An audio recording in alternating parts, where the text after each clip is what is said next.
ચિંતા ના કરતા તમારી માં ટકુર ટકુર તમને રોજ જોવો છે.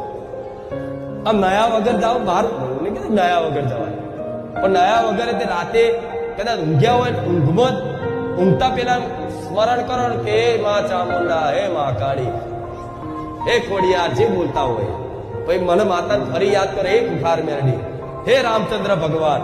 તો તમારે એવું નહીં માનવાનું કે ખાલી હું બોલ્યો ના, તરત મારી આંખો ઊંચી થાય મારા દીકરાએ મને યાદ કરી.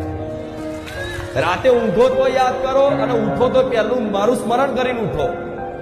અને તમારો મઠ હોય કદાચ ચલો નયા વગર અંદર ના જાઓ તો પહેલા પ્રણામ કરી લો બહારથી માતા, કે ભાઈ એમ ના જવું હોય, એના ફોટા હોમે એના પ્રતિક સામે ના જવું હોય તો કઈ નહીં, મનથી એના સ્મરણ કરી અને પ્રણામ કરી લો કે માતા આજે સવારમાં ઉઠ્યા છે તો આજે માં આખો દિવસ મારાથી કોઈ અપરાધ ના થાય, મારાથી કોઈ ગલતીઓ ના થાય, મારાથી કોઈનું દિલ ના દુખાય, માં એનું ધ્યાન રાખજે.